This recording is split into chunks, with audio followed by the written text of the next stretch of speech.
Aku mah nggak bisa. Gue nggak mampu lah, kan gue cuma orang biasa. Kok hidup gue kayak gini banget ya? Kayaknya sial terus. Kenapa sih kok gue gagal terus?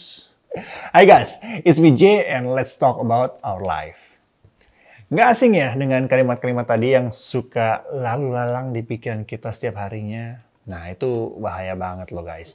Kalau kita memandang hidup kita itu dari perspektif yang negatif terus. Yang bahasa kerennya suka playing victim. Playing victim itu apa sih? Playing victim itu adalah mentality manusia yang suka sekali dan bahkan secara naluri untuk merasa dirinya itu merupakan korban dari hal-hal buruk yang dialami. Dan gak jarang juga ya, sukanya itu mencari kesalahan-kesalahan orang lain, kita cari-cari ataupun juga menyalahkan orang lain terus gitu. AKA ya kita playing victim gitu, kayak kita punya mentalitas sebagai korban. Nah, terus gimana nih cara kita merefleksikan diri kita kalau kita punya mentality playing victim atau enggak sih? Yang pertama, mentality playing victim itu sukanya menyalahkan orang lain. Seperti yang tadi sukanya cari-cari kesalahan orang daripada melihat ke diri sendiri. Nah, sebaiknya kita cari tahu tuh apa yang bisa diperbaiki dari diri kita atas sebuah keadaan yang terjadi. Untuk kita bisa jadi pribadi yang lebih baik, terlepas daripada kita mencari-cari siapa yang salah dan siapa yang benar. Ya. Yang kedua, mentality playing victim itu kadang suka terlalu kritis sama diri sendiri juga. Nggak cuma sama diri sendiri, bahkan sama orang lain juga. Which, kritis itu nggak salah, tapi segala sesuatu yang berlebihan itu bukannya nggak baik kan. Dan akibatnya kalau terlalu kritis, jadinya suka mengasihani diri sendiri nggak sih? Kayak suka merasa jadi korban juga nggak sih? Gitu. Nah, sampai kita menyalahkan atau bahkan kita bisa ngejudge orang lain. Bahkan terlalu berlebihan alias mendramatisir keadaan. Ayo, siapa yang kayak gitu? Yang ketiga, orang yang punya mentality playing victim itu biasanya hanya bergaul dengan orang-orang yang sepemikiran aja. Dan ini malah bikin kita jadi nggak bisa grow gitu. Dan makin sulit untuk keluar dari mentality ini. Pernah dengar nggak sih ada pepatah mengatakan, show me your friends and I'll show you your future. Nah, itulah kira-kira menggambarkan gimana kalau kehidupan kita ini akan sulit grow kalau kita hanya bergaul dengan orang-orang yang sepemikiran aja. Apalagi yang hobinya playing victim semua. Waduh, kelar deh.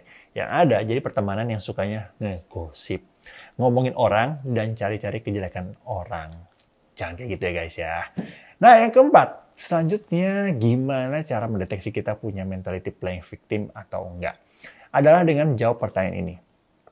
Apakah kamu suka merenungkan kesalahan dan rasa sakit dari masa lalu secara berlebihan? Kayak udah bertahun-tahun tapi masih aja suka kamu pikirin, dan yang parah sampai muncul rasa nyaman kalau kamu mikirin kejadian itu gitu. Kayak ada rasa nyaman saat playing victim.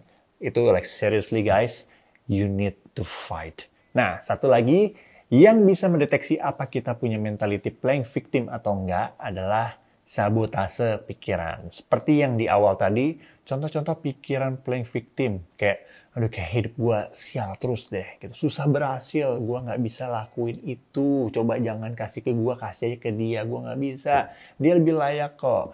Aduh kok hidup gue kayak gini-gini amat ya. Kayak nggak ada yang peduli sama gue. Gitu. By the way, cek video gue sebelumnya ya. Yang ini, sebelum yang ini. Karena itu gue bahas poin tentang kalau kita merasa orang nggak peduli sama kita. Dan lain sebagainya. Knock on wood dulu ya. 5 poin tadi itu adalah sebagian kecil buat kita bisa refleksikan diri dan menyadari apakah kita punya mentality playing victim atau enggak. I know buat breakthrough dari this kind of mentality itu susah banget. Karena gue akui ya cukup nyaman punya mentality playing victim. Tetapi mentality ini akan sangat sulit banget nih sayangnya untuk kita bisa grow, untuk berkembang dalam hidup kita. Apalagi untuk level up gitu. Gue sharing ini juga karena ya gue pernah mengalami fase itu, ditambah gue juga orangnya super introvert ya, nalurinya. Jadi makin nyaman banget buat gue playing victim gitu. Sampai akhirnya ya gue menyadari ya gue harus grow, gue nggak bisa kayak gini-gini aja, gue harus bangkit dan harus sukses gitu.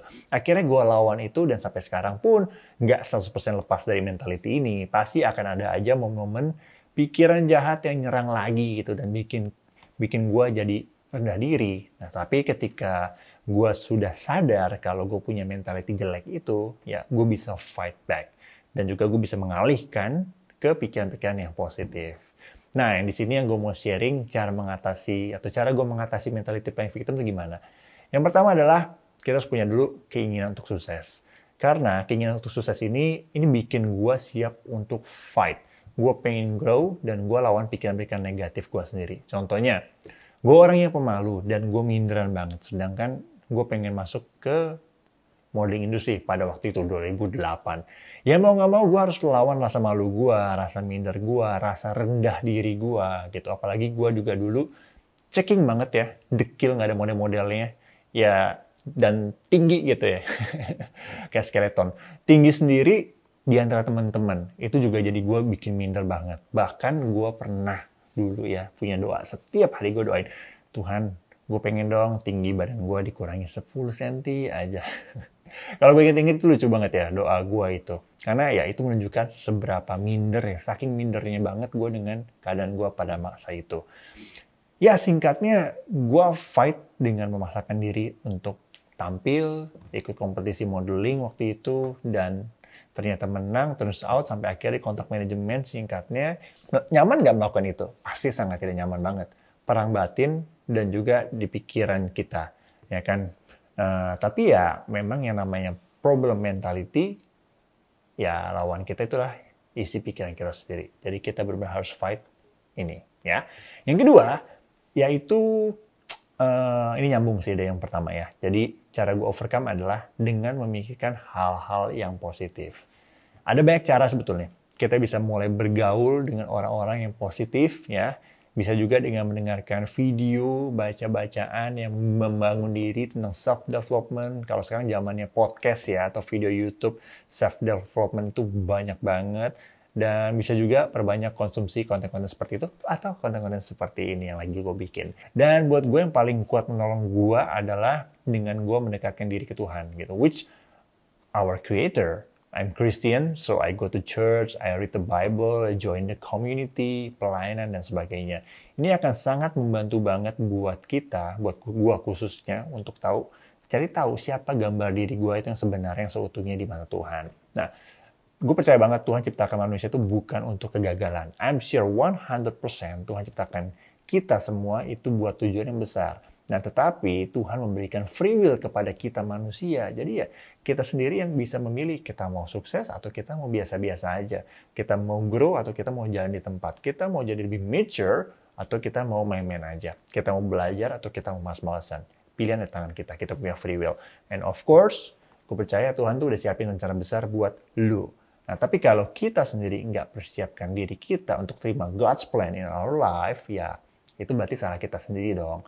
Di Bible itu juga jelas tertulis ada ayat yang berbunyi salah satunya, jika seorang tidak mau bekerja, janganlah ia makan. Nah, artinya Tuhan mau kita bekerja, nggak malas-malesan.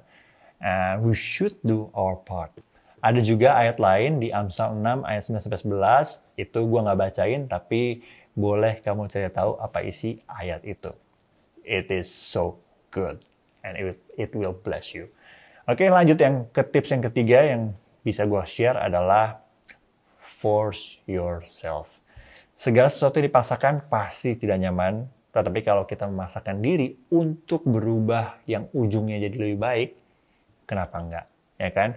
Hidup bukan soal kenyamanan, tetapi bagaimana kita bisa menjadi pribadi yang jadi memberi dampak, yang bisa memberi dampak bagi orang-orang banyak. Tapi pastinya untuk bisa memberi dampak yang baik, ya kita harus bisa jadi pribadi yang baik juga. Nah, itulah seninya, indahnya kehidupan ini. Kita hidup dari bayi, bertumbuh sampai dewasa, kita harus punya ruang untuk berproses, dan ruang juga untuk mengembangkan diri dan mengintrospeksi diri kita.